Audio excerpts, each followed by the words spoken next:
Christ Jesus is the answer. Ako? Christ Jesus is the answer. Manalangin tayo muna. Pray tayo, Panginoon Diyos. Negosyo natin ay itatag natin na maayos. At kayo lahat ay ipapasok sa kooperatiba ng Yaman Co-op. No? Pero kukuha ko muna kayo ng 1-year accident, tawag doon? Insurance. Pwede kayo magbenta nun, ha? 75 pesos lang. Ang sabi rito sa ating pag-aaralan, no? Yung ating talata ay nasa Colossians. Ang sabi ng Colossians chapter 1, verse 16 to 17, For by Him were all things created, that are in heaven and that are in earth, visible and invisible, whether they be thrones or dominions or principalities or power, all things were created by Him and for Him. And He is before all things, verse 17, and by Him all things consist. Ayan po, no? Ang sabi nito, Christ is the originator, giver, and supplier of all things. Siya ang pinagmulan, siya ang tagapagbigay, at siya ang tagapagtustos ng lahat ng mga bagay. Ano ba? Kaya sa ating mga Kristiyano, ang Panginoong Hesus ang ating completion, absolutely complete in Christ Jesus. Kaya kung hindi pa Kristiyano ang isang tao, siya po ay kulang-kulang. Kailangan apelido niya ay para hindi siya magkulang. Kapilido ni Pastor Jimmy. Ano ba apelido ni Pastor Jimmy? Di makulangan. Di ba? Di makulangan. Marshall. Yan ang apelido niya eh. Apelido niya sa nanay, di makulangan. Di ba? Okay. Kaya kung gusto niyo namang lagi kayong may apoy, no? Dapat maging bueno kayo. Bakit? Paliben sa bueno. Okay po. So, originator, giver, supplier of all things we need, and also our heart desire. Ano ba? Sabi ng verse 4, Since we heard of your faith in Christ Jesus, and of the love which ye have to all the saints, who hath delivered us from the power of darkness, and hath translated us into the kingdom of His dear Son, in whom we have redemption through His blood, even the forgiveness of sins, who is the image of the invisible God, the firstborn of every creature. For by Him were all things created, that are in heaven and that are in earth, visible and invisible, whether they be thrones or dominions or principalities or powers, all things were created by Him and for Him. Yan po, no? Sabi niya, verse 17, And He is before all things, and by Him all things consist. Kaya, ang lahat po ng bagay, all things created by God in heaven and in earth. Wala pong bagay na nalikha kung walang Diyos. At sabi nga, John 1:3, kung wala si Kristo ay walang nalikha. Kaya namagitan ang Panginoong Hesus sa Ama at sa Santong Espiritu na nirequest ng Panginoong Hesus na likhain ang daigdig kahit na lang ang tao ay magkakasala. Nakita na ng Diyos Ama, Diyos Anak, Diyos Espiritu ang mangyayari. Pero pinayagan pa rin na malikha ang tao at lahat ng bagay kahit alam ng Diyos na ang tao ay lalaban sa Kanya. Bakit po pinayagan ng Ama? Bakit pinayagan ng Holy Spirit? Sapagkat nangako ang Panginoong Hesus na kung sakaling ang tao ay magkakasala, At nakita naman nila sa kanilang foreknowledge ay nakita ng Ama, nakita ng Holy Spirit, nakita ni Kristo na magkakasala ang tao. Pero gano'n pa man, pinayagan dahil namagitan si Kristo sa tao at sa Diyos. Ang sabi ng Panginoong Yesus, Ama, likhain natin ang tao. Ako'y mamamatay para sa tao. Tutubusin ko ang kanilang kasalanan sa magitan ng aking kamatayan, pagkalibing, at pagkabuhay na maguli. Kaya kung bakit si Kristo po ay naparito, sabi nga He was born to die. Siya'y pinanganak para mamatay, para bayaran, tubusin tayo sa ating kasalanan. At bigyan tayo ng tinatawag na buhay na walang hanggan. At tayo ay malipat mula sa kapangyarihan ng kadiliman patungo sa kapangyarihan ng kaliwanagan. Diba? Tayo po ay mula sa pagiging anak ng dyablo patungo sa pagiging anak ng Diyos. Mula sa pagiging hindi banal patungo sa pagiging banal. Kaya nga sabi ng Bible, sa pamagitan ng kanyang dugo, tayo po ay napatawad sa ating mga kasalanan. Kaya mapalad po tayo. Sabi ng unbeliever, swerte. Di ba? Swerte. Pero tayo, hindi tayo naniniwala sa swerte. Pag naniwala kayo sa swerte, mamalasin kayo. Di ba? Mapalad. Tayo lamang, mga nanampalataya kay Kristo, ang mayroong katubusan, mayroong katiyakan na tayo po ay aakyat sa langit. Sapagkat lahat ng taong nagsisi ng kasalanan at nagtiwala kaya sa Panginoong Hesus bilang Panginoon, bilang Diyos at tagapagligtas, silang lahat ay papasok sa langit. Walang relihiyon. Kahit baptist ka, pag hindi ka nanampalataya kay Kristo, hindi ka papasok sa langit. Hindi tatanong sa langit, ano relihiyon mo? Pandali, bago kita papasukin. Saan ka nagsisimba? Saan ka nakamiyembro? Wala pong ganun sa langit. Sa langit, sasabihin lang, tinanggap mo ba si Jesus sa iyong puso't buhay? Pinagtiwalaan mo ba si Kristo bilang iyong tagapagligtas, Panginoon at Diyos ng buhay mo? At pag sinabi mo, Apo, okay, pumasok ka. Pero sino po ba yung Kristo na yun? Sino po ba yung Jesus na yun? Di mo pala kilala. So, ibig sabihin, hindi mo siya tinanggap. O, doon ka sa baba, sa impyerno. O, hindi tayo magbigay ng maraming kasi haba pa tayo O, ano daw yung mga bagay na nilikha sa pamamagitan ni Kristo? Kung walang Kristo, walang nilikha. Sabi ng isang relihiyon, si Kristo raw ang wisdom doon sa Proverbs chapter 8. Kaya si Kristo raw ay nilikha lang. Sapagkat sa Proverbs chapter 8, nilikha ng Diyos ang wisdom. Si Kristo raw yun. Ngayon, kung Tagalog ang babasahin ninyo, mapapaniwala kayo. Kasi sa Tagalog, hindi mo madidistinguish kung babae o lalaki.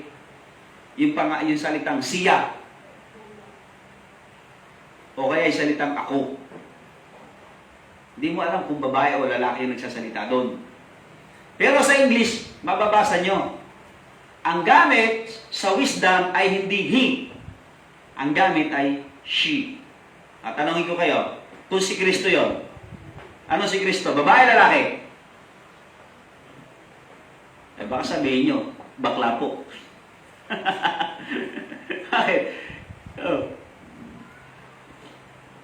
Ang gamit po sa Proverbs chapter 8 ay she. Patungkol. Kaya hindi po si Kristo yung wisdom na tinutukoy doon. Sabi ng Bible, kay Kristo nakatago lahat ang karunungan. Sabi dito, di ba? Sa Colossians. Na kay Kristo lahat nakatago ang karunungan ng langit at ng lupa.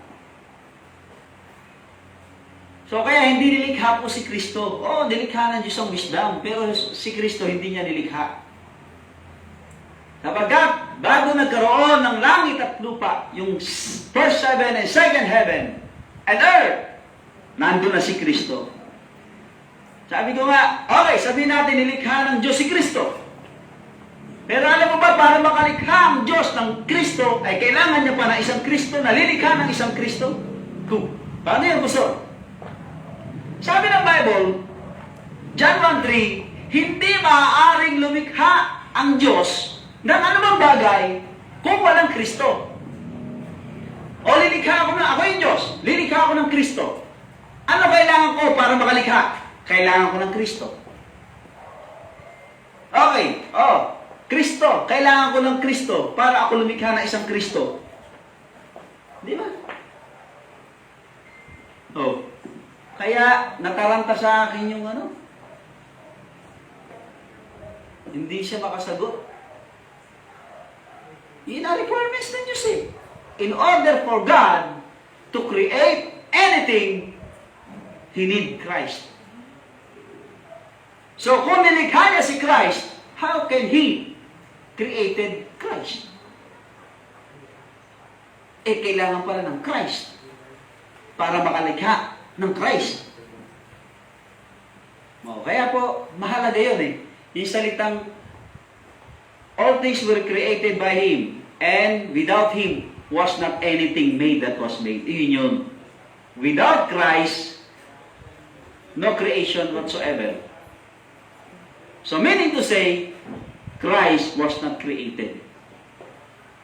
Diba? He is with God. In the beginning was the Word, and the Word was God, and the Word was with God. Mali ata. In the beginning was the Word, and the Word was with God, and the Word was God. In the beginning. Kaya hindi siya nilikha. Ang sabi ng Bible, nilikha ng Diyos ang lahat. Visible, invisible, trono, dominion, principalities, powers. Lahat yan sa Diyos. Pati ang authority ng pastor sa Diyos. Nababasa niyo ba yung aking post? Ang authority po hindi galing sa church. Kaya hindi niyo po ako sinugo. Wala pa nga kayo, nandito na ako eh. Lalo itong mga young people na to. Nung magkakilala kami ni Brother JR, matagal na ako dito eh. 1984 pa ako dito eh. Kailan ba tayo nagkakilala, Brother JR? 2000 yata. Mga nasa year 2000 na. Sabihin, bago kami nagkakilala ni Brother JR, ni Nana Celia, ni Brother Elmer, nandito na kami. Ni Sister Rosalie. Una, ako muna. Kasama ko si Pastor Danny, Sir Barry, si Kuya Boy, si Kuya Ding, yung ating Hercules, si Kuya Boy, yung ating matikas na master, martial art, expert, walang tumatalo. Kasama ko na yan. Diba? Tapos nakilala ko sila. O kaya, ang pastor, ang authority, hindi galing sa simbahan. Ang totoo nga niyan sabi ng Bible at ang Diyos ay nagbigay sa simbahan ng pastor. O kaya, saan galing ang authority ko? Sa Diyos. Ngayon, kami, ang aming system, magpe-pray kami, Panginoon, saan lugar nyo kami dadalhin? Pag sinabi ng Diyos, Mindanao, punta ng Mindanao. Mindanao. Pag sinabi ng Diyos, Katmon, edi Katmon. Pastor Fred nga ayaw niya sa San Mateo. Ayaw niya doon. Pero sabi ni Pastor Fred, talagang dito ako dinadala ng puso ko San Mateo ganun, nasa San Mateo siya. I-reveal sa'yo ng Diyos kung saan lugar ka pupunta. Tsaka ka isusubo ng church. Sa ngayon, ang nagdidesisyon kung saan pupunta ang pastor, ang simbahan. Kasi nga, ang authority ng pastor, yung simbahan, hindi ang Diyos. Pero kung ang authority mo galing sa Diyos, Hindi ang simbahan ang magdidesisyon kung saan ka pupunta. Sasabihin mo sa simbahan, ako po'y tinatawag ng Diyos. Doon, sa Saudi, magtatayo ng pinakamalaking Baptist Church. Yun. O, iaanon ka, ipipray over ka ng pastor, kasama yung mga member, isesend ka. Kung maaari, susuportahan ka. Sinan ka ba nila doon? Sinan ka, oo. Pero sino nagsabi na doon ka pupunta? Yung church? Hindi po. Ang nagsabi ang Diyos, doon sa pastor. I-recognize lang ng church na doon ka pupunta. Kaya, si Pastor Alex, pupunta ng Saudi. Nakarating ako ng Amerika. Hindi Saudi. Nung pala, may pangalan pala sa Amerika, Saudi. Kunwari lang. Dito sa Pilipinas, may pangalan tayo dito, Saudi. May Saudi. Dito nga, meron ano rito Malacanang Gusto niyo pumunta ako ng Malacanang ngayon? Kaya lang, hindi si Presidente Marcos ang makikita ko. May Malacanang tayo dito sa Katmon. Baka akala nyo. Meron din tayong estate dito. Sa Katmon. Kaya akala nyo ba? Siya yung kapatid, pag sinabi ng Diyos, ako'y pupunta ng Muslim, dapat nasa Muslim ako. Pag hindi ako nagpunta ron, mukhang nanloloko na ako noon. Di ba? Para si Jonah yan Sabi ng Diyos, Jonah, Ninive. Ang sabi ni Jonah, Panginoon, kaaway namin ng Ninive. At saka walang sasakyan, papuntang Ninive. Tarsis ako. Ano nangyari? Kinain ng balyena. Buti na lang, pinakinggan ng Diyos ang kanyang panalangin. At dahil pinakinggan ng Diyos ang kanyang panalangin, sabi ng Diyos sa balyena, iluwa mo na siya. O niluwa, alam niyo kung saan siya niluwa? Sa Ninive. Di ba? Nire-reveal ng Panginoon sa pastor kung saan siya lugar pupunta. At nire-reveal ng Diyos sa pastor ng iglesia kung saan ka dapat padala.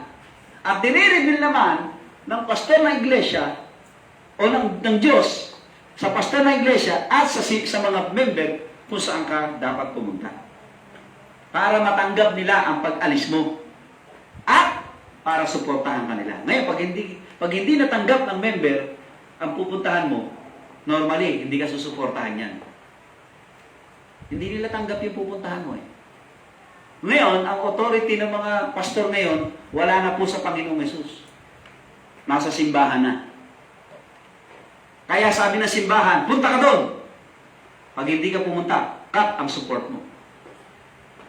Kaya yan ang kinatatakutan ng maraming pastor ngayon. Maputol ang support. Mga kapatid, dito sa Liberty, tinrain kami ni Pastor Danilo Agpoon. Even without Trump, we can go around.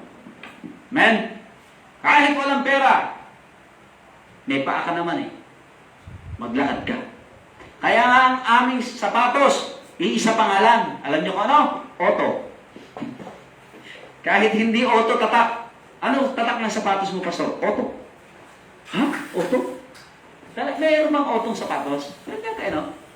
Kahit hindi Otto. Bakit? Yun ang sasakyan ko Di ba Otto sasakyan? Oo. Yun ang sasakyan ko sapatos Kaya kahit hindi Otto ang tatak niyan, magkakaroon ng panibagong tatak yan. Otto. Pastor, may Otto ka pala. Oo. Kaya ka na mga member, ang yaman ni Pastor. Si Pastor pala may Otto. Pastor, ba't naglalakad ka? Nasaan ang Otto mo? Ito, Otto. Otto. Sapatos, Otto. Oh. Maraming churches ngayon, maraming pastor ngayon, nagpapastor. Pag wala pera, hindi pupunta. Karamihan dyan, missionary. Hindi aalis. 1 taon na nag-deputize, 2 taon na, 10 taon na. Tumanda na, hindi pa nakakalis. Bakit? Walang pera. Baka naman hindi ka tinatawag sa ibang bansa. Baka tinatawag ka lang sa paligid mo lang. Nanganaginip ka lang na tinatawag ka ng Diyos sa ibang bansa. Kasi kung talaga tinatawag ka ng Diyos sa ibang bansa, God will provide. Di ba? Ngayon, kung gagawa ka ng gimmick, baka sakali. Pero hindi ka looban ng Diyos. Kaya po mga kapatid, pati po ang otoridad ay ang Diyos ang may likha, hindi po ang iglesia. At ang Diyos ang nagbibigay ng otoridad. hindi po ang church. Kaya ang member, ang totoo lang, wala kayong karapatang utusan ng pastor. Ang pastor may karapatang mag-utos. Pero dahil ang pastor ay lingkod ng Diyos, private servant, doing a public servant, kaya pwede niyong utusan yung pastor. Amen? Pwede niyo po ako utusan. Pastor, pakitiplan mo ako ng kape. Of course. Para kaming magulang sa anak na nakikiusap. Daddy, pwede mo ba akong bigyan ng kape? Eh, anak ko, si BJ. BJ yan. Ayan, inuutusan ako niyan eh. Di ba? Dapat ako nag-uutos sa kanya. Ano ko siya eh. Pero bakit niya ako inuutusan? Kasi, daddy niya ako. Iyon ang kanyang privilege. Amen? Ang privilege ninyo sa akin, pwede niyo akong utusan. Pastor, pwede mo bang pinturahan yung bubong namin? Tumutulo eh. Pwede eh. Pipinturahan ko po yan. Walang bayad. At kung may pera ako, magbibiriyendahin ko pa kayo sa Jollibee. Ay, huwag na sa Jollibee. Baka tayo. Sa iba na lang. Gagawa tayo ng sarili natong restaurant. Amen? Kaya kayo mga chef ha, pag-usayan ninyo, meron na tayong nadagdag na 7 chicks. Sisiw ha, sisiw. Sisiw. At pararamihin natin yun. Ang goal ko, sa loob ng 1 year, kailangan maka 100 na inahin ako. At mula sa 100 na inahin na yan, lahat ng egg niyan ay ating pipisain. Pipisa, lahat ng lalaki, i-retain, lahat ng babae, ibebenta. Diba? Malaki kasyang lalaki kumpara sa babae. Okay? Gano'n ang gagawin natin. Kaya kayong mga graduating nating mga HM, kung na kayong mangarap na lumabas pa, eto na, binibigyan ko na kayo ng inyong tatrabahuhin. Okay? Kaya nagpaparami tayo. At Lord willing, may kausap na ako. Aarkila ako next year ng 1 hectare na lupa para sa pag-aalaga natin. At may mga program na ako doon. Anong gagawin ko sa 1 hectare? May mga program na ako. Kaya ilalatag ko yun doon sa taong aarkilahan natin ng 1 hectare. At yung kanilang tagapaghanap ng customer, kausap na namin yung misis. Kausap na namin. Doon na, sa Pulong Yantok lang. Malapit lang. Centinela lang. Kaya, malapit lang. Along the way. Along the way. Baka mabili pa natin yan. Amen? Yeah, John 1:3, no? All things were together, all things were made by Him, and without Him was not anything made that was made. Kaya mga kapatid, pasalamat tayo may Kristo. At madalas, hindi natin pinapasalamatan ng Panginoong Jesus. Lalo na kapag tayo walang pera. Wala tayong makain. Di ba? At wala tayong mga bagay-bagay na gusto natin meron. Pero dapat magpasalamat tayo lagi dahil buhay pa tayo. Amen? Wala tayong sakit. Nanay ko po, 77. Tama ka ba na? O, 77. Wala pong sakit yan. Ang maintenance yung gatas. Ang maintenance po niya ay gatas. Wala pong maintenance yan na para sa high blood, para sa low blood, para sa arthritis. Wala po. 77 years old. No maintenance. Maliban sa gatas. Araw-araw kailangan may gatas siya. At saka biskuit. Kaya hindi nawawala ng gatas at biskuit po yan. Ano? Nagulat nga siya kanina. Laki na daw ng mukha niya. Siyempre po inang. Diba? Nung dumating sa amin yan, 3 kutsara lang ang kinakain niya. Busog na raw siya. Anayin ng gatas. Ngayon po, 3 kalahating kutsara na. Sabi, nadagdagan na. Kaya tataka siya, laki daw ng mukha niya. Sabi ko, talaga inang, kain kayo ng kain ang misis ko naman, luto ng luto. Di ba? Ang ganda, ano? Combination. Genesis 1:1. In the beginning, God created the heaven and the earth. 31. And God saw everything that He had made, and behold, it was very good. And the evening and the morning will at the 6 days. Mga kapatid, very good. Kaya sabi ng Bible, wala kayong dapat tanggihan. Binigyan ka ng Diyos ng talbos ng kamote para kainin. Tatanggihan mo.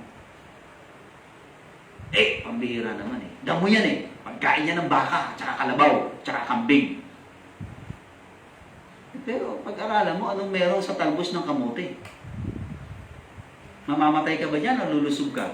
Ano sabi ng mga doktor, expert? Ang kamote tops, ay pampa-slim, okay? Para hindi ka ma-low blood. Ano pa? Para hindi ka magkaroon ng, ang tawag doon, alam niyo yung mayoma? Sa babae ito alam niyo ba ang talbos ng kamote ay pangtunaw ng mayoma? At nagawa ko na yan sa isang babae sa Baliwag. At alam niyo, sa tuwa ng tatay ng babae, binigyan ako ng 6,000. Pinadaan sa akin bank account. Buti may bank account ako ng panahon na yun. Pastor, alam mo ba ang anak ko ay naligtas? Paano po naligtas? Naligtas sa operasyon. Bakit po? Ano po bang nangyari? Kasi pastor, yung anak ko, kausap mo pala. Opo, ano po ba sabi? Sinabihan mo raw siya na magpiga ng kamote, magtalbos ng kamote, piga inumin sa umaga. Anak niyo po ba yun? Member pala ni Pastor Yagi yung tatay. Opo, nagtatrabaho sa munisipyo yung anak, na babae. Opo, Pastor, anak ko yun. Yung sinabihan mo ng gano'n. Ano po naman nangyari nung uminom siya ng katas ng kamoting bagay? Pastor, natulaw yung kanyang mayoma. Nung operahan na siya, chinek up, malinis na malinis. Kaya hindi siya na-operahan. Oh, praise the Lord. Salamat po. At least nakatulong po ako. Pastor, may bank account po ba? Sabi ko, meron po. Bili mo nga sa akin. Binigay ko. Alam niyo magkano binigay? 6,000. First time ko nakatanggap sa bank account ko ng ganong kalaki. 6,000. Doon to ako. Sabi ko, okay to ba? Totoo ba to? Nandun na sa bank account ko, hindi ko mapapaniwalaan na meron ako 6,000 eh. Galing sa isang tao na hindi ko pa nakikita. Hindi ko nakikita. Pero pagkat sabi niya, galing sa anak, dahil ang anak niya ay natulungan ko. At yung anak niya, hindi ko pa rin nakikita. Dahil magkaano lang kami sa Facebook. Ngayon, napakainin kayo ng Diyos ng talbos, aangal kayo.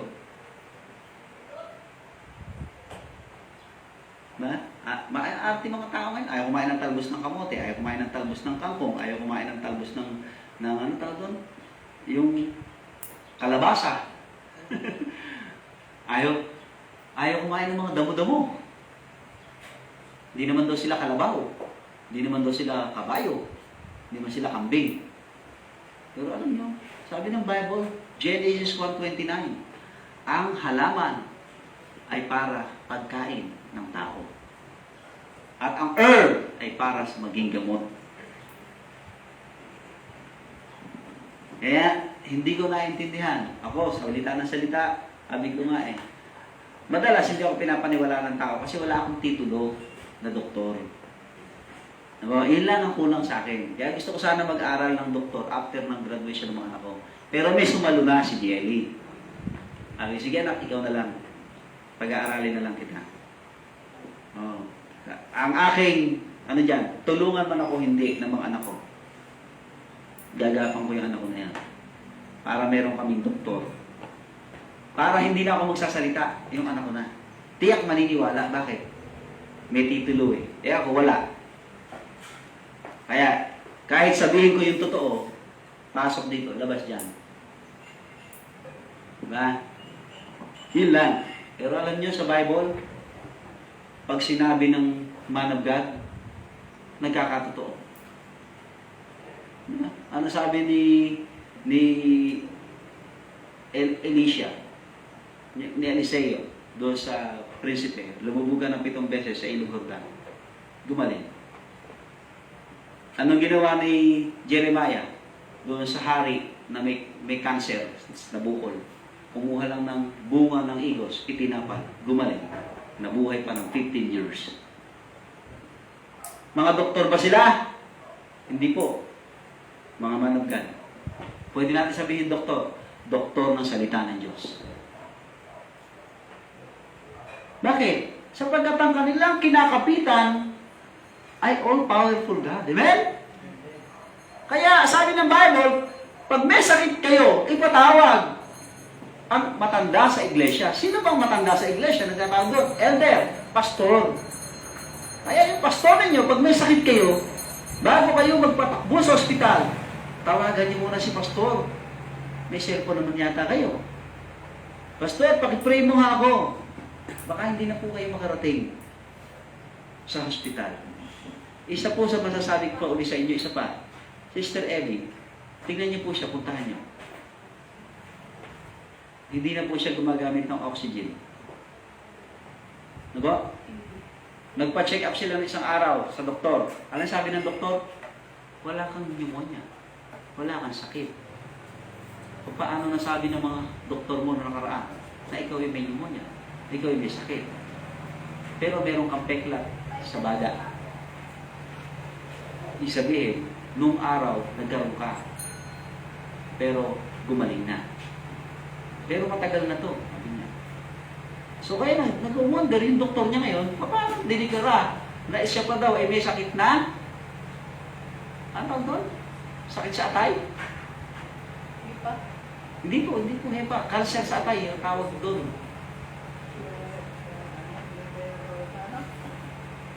O basta yun na yun. Yung sakit na cancer sa atay. Kaya kailangan doon siyang operahan. Sabi ko, sister, from head to foot, tinignan kita. Wala kang problema sa atay. Bakit po? Pag may problema ka sa atay, parang kang Dalmatian, may mga patsi-patsi ka dyan. Wala, ang puti mo, maganda ang putis mo, maganda ang kulay mo, so wala kang sakit sa atay. Oh, ano din naglara ng doktor? Doon siya nagpa-check up. Wala. Wala siyang problema sa atay. Pero nung binisita namin yon, hirap na hirap huminga. Hindi makabangon. For 14 years na may sakit. Bakit po? Sapagat binaback upan ng Diyos ang lingkod niya. Kahit hindi doktor yan. Pag pinag-pray niya ng may sakit, pwede niya pagalingin. Amen? Pwede niya pagalingin. So, sabi ng Matthew, o Revelation 4:11, sabi diyan, hindi pa pala, mahaba pa pala yan. Sabi ng Psalms 146, 5 and 6, happy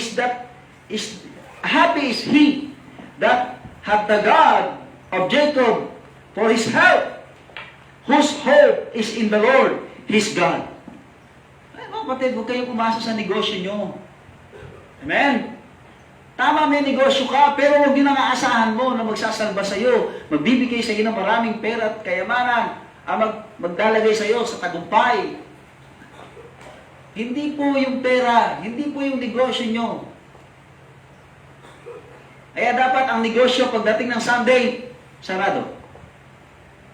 Pastor, ang laki ng kita pag Sunday. Yes, maaari. Pero nilalabag natin ang salita ng Diyos. 6 na araw kang gagawa. Sa 7 araw, mamamahinga ka. At pag hindi mo ginawa yun, pagka hinatulang ka ng Diyos, whether you like it or not, sasarado ang negosyo mo, naghihirap ka pa. Ginawa ng Diyos sa Israelita yan. For 70 years, pinalaya sila sa Israel. Anong dahilan? Bakit sila pinalayas? Because they didn't kept the Sabbath. Yun lang kasalanan nila. Hindi nila sinunod ang Sabbath. Ano bang Sabbath natin, mga Kristyano? Sunday. Bakit Sunday? The Lord Jesus Christ, Sunday, nung nabuhay na maguli. The Lord Jesus Christ, Sunday, nung umakyat sa langit. The Lord Jesus Christ, Sunday, nung pinanganak ang church. Puro Sunday po yan. Kaya, ang Kristyano, sumamba, Sunday, hindi po Saturday. Hindi po Friday. Sunday. Pero kung minsan, ginagawa ng mga ibang churches sa ibang bansa, kasi Friday yung kanila, katulad sa mga Muslim, Friday, malaya sila. Yung kasi ang panahon ng pamamahinga ng Muslim, pagdating na alas 6 ng Friday. Yun ang nagiging worship service ng mga Kristyano sa Muslim country, Friday. Kasi yun ang panahon na ang mga Muslim mamamahinga para sumamba. Di ba ba? Ganun po sila. Okay. Sabi dito, verse 6, which made heaven and earth and the sea, and all that therein is, which keepeth truth forever. So, ang Diyos ang gumawa ng langit, ng lupa, ng dagat, at ng lahat ng nandoroon. Nasaan ka ba? Nasa lupa ka? O, nilikha ka ng Diyos. Eh, pastor, nasa dagat ako? O, nilikha ka rin ng Diyos. Eh, pastor, nasa langit ako? O, nilikha ka rin ng Diyos. O, saan ka pa pupunta? Sinabi na ng Diyos lahat. Okay. Alam niyo ba ang dagat? Akala niyo lang ang dagat nasa lupa. Yun lang ang pagkakaintindi natin. Ang Diyos ay gumawa ng karagatan sa langit. Ang ulap, considered as floating sea, floating ocean. Ang one drop of rain sa langit yung ulap. Ang ulap na maliit. Ang isang pinakamaliit na ulap na maitim, 16 jumbo jet ang laman ng tubig niyan. Gano'n ho ba kaliit ang jumbo jet? Napupunuin mo ng tubig. Maliit na ulap, ang laman ay 16 na jumbo jet na tubig. Pwede gawin na natin sapa. Ganun kalaki. Sapa yun. Eh paano yung halos na kubera ng buong bayan? Eh ano tawag doon? Pwede karagatan. Kaya nga may floating sea tayo, may floating ocean tayo. Kaya may karagatan sa langit. Kaya nung pumatak ang ulan sa panahon ni Noah, ano nangyari? Lumubog ang buong daigdig. Yung tubig na inakyat ng Diyos nung creation, nung second day of creation, no? Inakyat ng Diyos ang tubig sa langit. Kaya nagkaroon ng katuyuan. Mga kapatid, dahil inakyat yun yung binagsak din niya nung panahon ni Noah.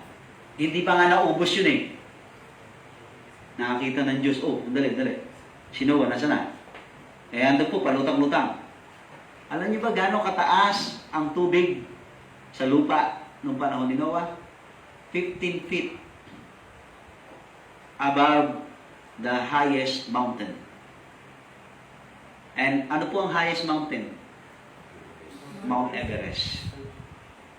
15 feet mula sa Everest ang taas ng tubig sa buong daigdig. Si Goliath po ay 12 feet. Pag tinaas niya ang kanyang kamay ay 15 feet. 15 feet siya. So, ibig sabihin, ang makikita lang kay Goliath, kung mahaba yung kuko. Paano kung nagputol ng kuko? Hindi nila makikita. Ganun po, floating sea, floating ocean. Kaya wala kang tataguan. Revelation 4:11, Thou art worthy, O Lord, to receive glory and honor and power, for Thou hast created all things, and for Thy pleasure they are and were created. Kaya mga kapatid, pasalamat po tayo. Ang ating manglilikha ay ang Panginoon. Siya ang tagapagbigay at supplier ng lahat ng ating mga pangailangan. Ang sabi ng Matthew 6:25, Therefore I say unto you, take no thought for your life, what ye shall eat or what ye shall drink, nor yet for your body, what ye shall put on. Is not the life more than meat, and the body than raiment? Verse 33, But seek ye first the kingdom of God and His righteousness, and all these things shall be added unto you. Ano yon? Basic need. Verse 34, Take no thought, take therefore no thought for tomorrow, for tomorrow shall take thought for the things of itself. Sufficient unto the day is the evil thereof. Mga kapatid, God will supply your need. Alam nyo, kanina umaga, ewan ko, ba't pumasok sa isip ko, si Jeshua, nung maliit pa yan, si Jewel, nung maliit pa yan, no? Dito kami kinakananing. Pag dumaan si Taho, alam niyo magkano ang taho nun? Pinakamura? 3 pesos. Dadaan si Taho. nabangon si Jessica, Daddy, bili ako ng taho. Alam niyo, hindi ko maibili ng taho yan. 3 pesos ha. Kasi pati, kahit piso wala ako eh. Kahit 5 wala ako. Dadaan si taho. Ano gawin na ako? Babay taho, babay taho. O, di ba? Bababay na sa araw-araw yan si taho, dumadaan. Araw-araw yan. Hindi ko maibili ng taho yan. Halagang 3 piso. Eh ngayon, kahit ibili ko siya ng halagang 5 piso, mabibili ko eh. Isa rin mga kalihid, dumarating yung panahon na pinapayagan ng Diyos na maranasan mo ang hirap para alam mo kung paano tumulong sa nangangailangan. Kaya nga sabi ko, ang usapan namin ni Mrs. ang negosyong itatayo natin ay hindi sa atin. Para sa lahat. Para sa lahat. Kaya yung mga tinatayo namin negosyo, hindi po amin yun. Para sa lahat. Kaya sabi sa mga young people, yung manok na tinalagaan doon, para sa inyo yun. Hindi para sa akin. Di ba ako nakatikim ng itlog nun? Di ba? Bakit po? Sapagkat naranasan ko ang maghirap, ni piso wala ako, kakain ng mga anak ko ng tanghalian, tigi-tigisang mari. Hindi isang plastic isang piraso. Kasi ang isang mari, ang laman niya ay 4 ba? 6. Ayun. Tiga-tiga lang, pala. Eh, ano pa lang sila noon? 2 pa lang si Jewel at saka, 3 na, kasama si Jelly. Ganun po. Ayan si Jesuran, si Jewel lalo. Lalo kami naghirap nung pinanganak si Jewel eh. Ay, grabe. Guminhawa ng konti nung pinanganak si Jelly. Mas guminhawa kami nung pinanganak si BJ. Kaya dapat may isa pa ulit papanganak. Eh ngayon, mga kapatid, sa biyaya ng Panginoon, nagbabayad na tayo ng sarili nating property sa pulong ito. Amen? Meron tayo doon. Hindi pa nga lang natin natapay yun dahil wala pang kalsada. Ang sabi ng may-ari, ng developer, Pastor, sa tag-araw na po namin lalagyan ng kalsada. Hindi lang namin matapos ang ulan. Sana ka ako na wala ng bagyo sa tag-araw. Baka magiging sa tag-araw, di na matutuloy ang kalsada. Di mo ba? So, ibig sabihin po mga kapatid, ngayon, nakabili na po tayo ng mga ilang gamit natin. Barena, at saka po yung tawag doon, pamutol, tsaka po meron na po tayong welding. Nakabili na po tayo. Niniipon po natin yan para sa pagtatayo. Kaya magsisimula na po akong gumawa doon sa baba doon para i-build up po yung tent. At pag nakaupa tayo dito ng lote para sa church building natin, tent po itatayo natin. Yun na ngayon. Meron na kami mga pinuntahan dyan na lugar na maupahang lupa. At titingnan po natin kung saan tayo madalagay muna ng Panginoon. Sabi po na Romans 8:32, He that spared not His own Son, but delivered Him up for us all, how shall He not with Him also freely give us all things? Kung paano raw hindi ipinagdamot ng Ama ang kanyang anak, binigay sa atin, ipagdadamot ba niya ang mga bagay lang na yan? Na yung mga bagay na yan, isang araw ay susunugin, sisirain lang din ng Diyos. Kaya mga kapatid, bawal ang maramot sa Krisyano. Amen? Bawal ang maramot. Bawal ang kuripot. Huwag kayong magdamot, huwag kayong magkuripot, sapagkat kung kailan kayo nagdadamot, sabi nga, yung inipon mo, hanggang doon lang. Pero yung binigay mo, pinagpapala ng Diyos. Kaya kung ikaw ay puro ipon, hanggang doon lang ang iyong kayamanan. Pero kung ikaw ay nag-iipon at nagbibigay, yung binigay mo, pinagpapala ng Diyos. Sapagkat sabi ng Bible, ang binigay mo ay babalik. Pagbalik niyan, may tubo. At ang tubo, siksik, liglig, umaapaw. Amen? Kaya magbigay kayo. Huwag kayo, ay wala na kami nga eh. Diba? Huwag niyong isipin, Huwag kayong maging selfish na iniisip niyo lang sarili niyo. Ang blessing ko pa mga kapatid, isip nyo nakakapagpaaral ako ng anak ko sa private. Ewan ko mga kapatid, hindi ko nga alam paano ko nababayaran yung tuition fee niyan 4,500 a month. Wala pa ho dyan yung kanyang pagkain, wala pa po dyan yung kanyang pamasahe. Hindi ko po alam. Biyaya ng Panginoon.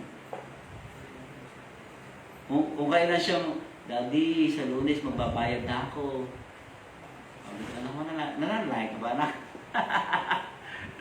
Magsasabi sa amin niya, wala kaming kapera-pera. Pero ang blessing ng Panginoon, pagka pupunta na siya para magbayad, meron siyang pinababayad. Pero kung saan niya kinukuha yung pera niya? No? Meron yata siyang pagawa ng pera. Yung mga biyaya ng Panginoon. At balak pa yata pag-aralin na nakakahipag ng medical doctor. 10 years yun, mahirap yun. Sabi rito, Psalms 21 verse 2 and 4. Thou hast given him his heart's desire, and hast not withholden the request of his lips. Kanyang ibinigay, sabi niya, iyong ibinigay ang nasa ng kanyang puso, at hindi mo binidhold, inurong ang request ng kanyang mga labi. Sabihin, prayer. Kaya mahalagang prayer. Diba? Verse 4, He asked life of thee, and thou gavest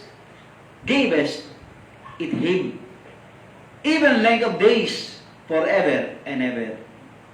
Ano yun? Salvation. Binigyan mo, humingi siya ng buhay, binigyan mo. Buhay na walang hanggan, binigyan mo. Di ba ba? Kaya ang nananampalataya kay Kristo, binibigyan ng buhay na walang hanggan. Psalms 37:4, Delight thyself also in the Lord, and He shall give thee the desires of your heart. Deuteronomy 8:18, But thou shalt remember the Lord thy God, for it is He that giveth thee power to get wealth, that He may establish His covenant which He sware unto thy fathers, as it is this day.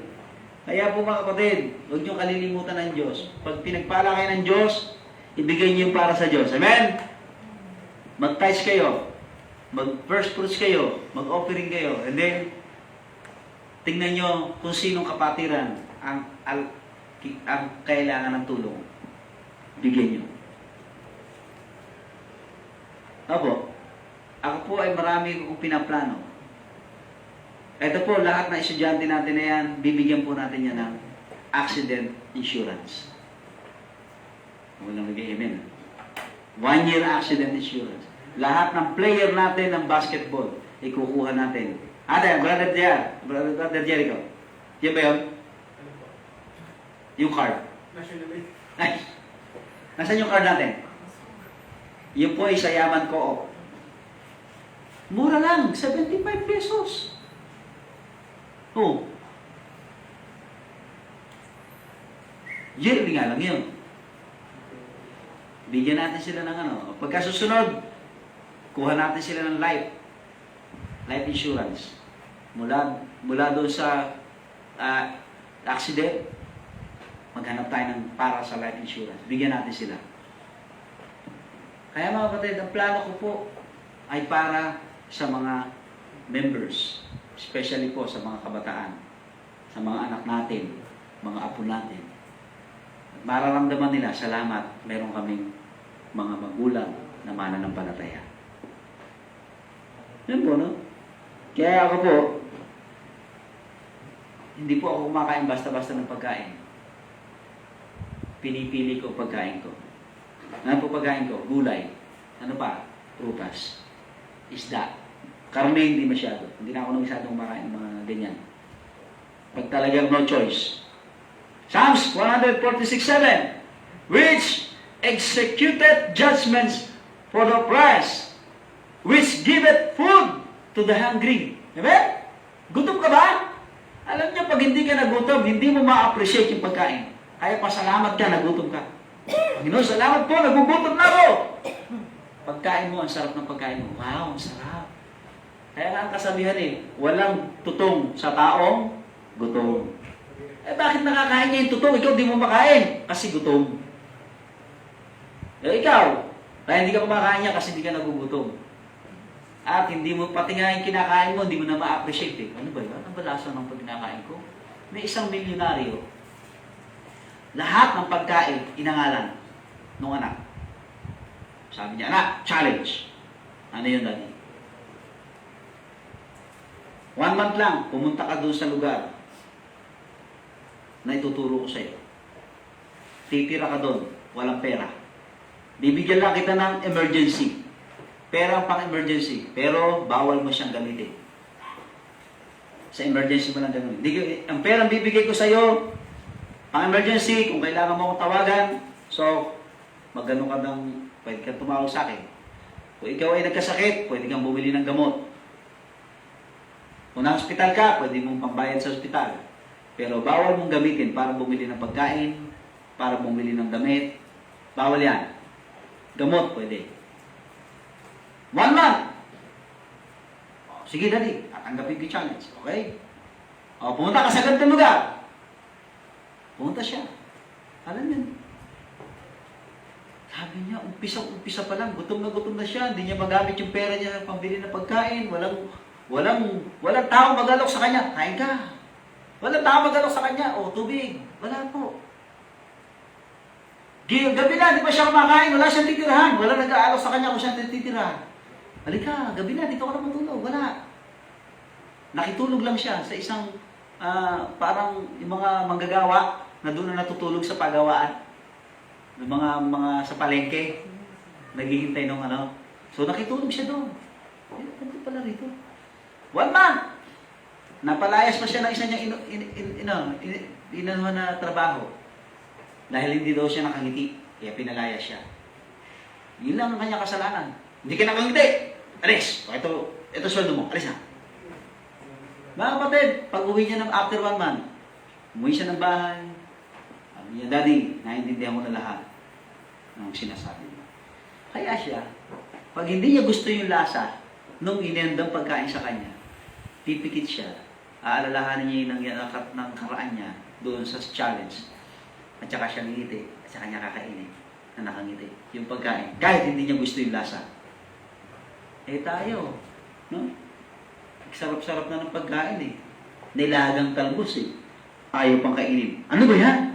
Nilagang talbos. Proverbs 2:6. For the Lord, di ba lang? Tama. For the Lord giveth wisdom. Out of His mouth cometh knowledge and understanding. Pati wisdom, bibigay sa inyo ng Diyos. Jeremiah 5:24. Neither say they in their heart, let us now fear the Lord our God, that giveth rain, both the former and the latter, in His season. He reserveth unto us the appointed weeks of the harvest. Mga kapatid, minsan ang ulan, ano ba yan? Aalis na ako, umulan pa. Di ba? Imbis na, Panginoon, salamat po. Meron na naman kami pandilig sa aming pananim. Hindi Panginoon, pambihira na naman. Paalis na lang kami umulan pa. Sinisisi pa natin ng Diyos, umulan. Sabi ng Bible, ang Diyos nagbibigay ng ulan. Para pagpapala niya sa lahat. Diba naman, ayaw na maaraw. Kasi, iitim daw siya, kaya nakasunblock pa 1 Corinthians 15:57. But thanks be to God, which giveth us victory. Amen? Through our Lord Jesus Christ. May victory pa tayo. John 10:28. And I give unto them eternal life, and they shall never perish, neither shall any man pluck them out of my hands. Yan po mga kapatid. Ang dami pa rito, pero puputulin ko na muna po siguro dito. Kasi meron pa dito, God shall supply your need all. Ako, yan. Nawala na. Pinapuputol na talaga. So, ang ibig sabihin mga kapatid, tayo po na mga Kristyano, pasalamatan natin ang Diyos. Purihin natin ang Diyos. Sambahin natin ang Diyos. sapagkat siya ang nagbibigay ng lahat ng bagay na kailangan natin. Siya ang may likha na po. Siya ang nagsusupply. Philippians 4:19, "But my God shall supply all your needs according to the riches of His grace in Christ Jesus." Mga kapatid, pag hindi pa natin napasalamatan ng Panginoon, hindi ko na alam kung anong uri ng Kristiyano tayo. Di ba? Sabi nga, 2 Corinthians 9:8, "And God is able to make all grace abound toward you." Kung gusto ng Diyos, bigyan ka ng 1 million ngayon, mangyayari. Kung gusto ng Diyos, ha? Pero kung ayaw ng Diyos, hindi mangyayari.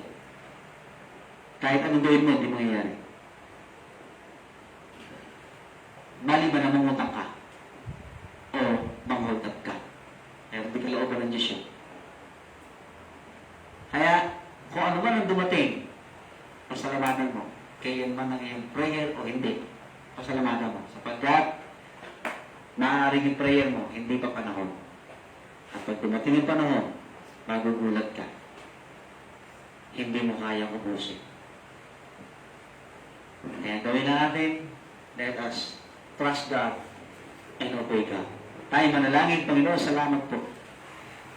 Napakaganda ng iyong salita, ng iyong pangako.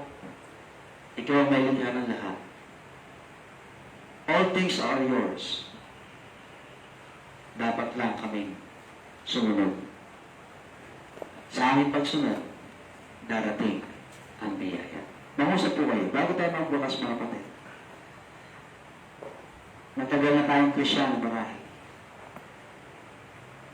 Marami na tayong ginawang paraan to survive. Pero madalas, yung ginagawa natin outside the will of God, imbis na makatulong, nakasama. So dapat, imbis na tayo lumihis sa kalooban ng Diyos, ba't di na lang natin sundin ng Diyos? Nasa huli pala, yung pagpapala pa rin ng Diyos ang kailangan natin. Maraming tumalikod, pero nawala ng kasaysayan. Marami sumunod, pero nagtagumpay at naging mabunga. Kaya sabi ko, Panginoon, kung kami mamamatay sa gawain ninyo, sabi, mamatay kami naglilingkod. Mamatay kami sa gutom, mamatay kami sa sakit, patayin kami ng ibang tao, sabi, at least, sabi ni Pablo, I have finished my course. Di ba ba? Sapagkat, nangarap ako maging isang military ng bansang Pilipinas. Dahil sa nadala ako ng aking lolo na siya isang sundalo ng panahon ng Hapon. Kaya gusto ko maging isang military, Philippine military. At pag nanonood ako ng mga gera, namimili ako ng gusto kong itong gusto kong maging ako. Namatay. Namatay yung napili ko. Alin sinasabi ko sa sarili ko, at least, bayani ako. Di ba? Namimili ako. Habang nanonood ako, namimili ako ng sundalong gusto kong maging. Pag namatay yun, hindi ko sinasabing sayang. Hindi. Sabi ko, at least, namatay ako nakikipaglaban. Ganon din. Ngayon, pinili ko ang kalooban ng Diyos magpastor. Kung ako'y maghihirap sa pagiging pastor ko, iiwanan ako ng mga anak ko sa pagiging pastor ko dahil mahirap. At least, nagpastor ako. Hindi ko tinalikuran ang calling. Mamatay ako na mahirap na pastor. Okay lang yan. At least, namatay ako sa gawain ng Diyos. Ngayon, ang daming pastor, nawala lang ng pera, nagre-resign. Nagutom lang, nagre-resign. Nagkasakit lang, nagre-resign. Pinutulan lang ng support, nagre-resign. Kailangan natin ng mga Kristyano hanggang kamatayan, mananatili. Kahit tumayo tayo manalangin. If you want to come forward, just come forward. Present your bodies, a living sacrifice, holy and acceptable unto the Lord. Sabi mo nanalangin, maging sa ating offering. Panginoon, salamat po sa iyo. I have done all I can to tell to your people about your word, about your goodness and loving kindness and plan. Nawa po, huwag kaming maging matigas ang ulo. Sundin namin ang kalooban ninyo sapagkat nandoon ang tunay na kaligayahan. Nandoon ang tunay na katagumpayan. Nandoon ang tunay na fulfillment or kahustuhan. Maluhati po kayo. Bless po, Panginoon, ang aming offering. Magsilbi itong pagpapala sa amin. Ito ang dalangin sa pangalan po ng Panginoon Jesus. Give them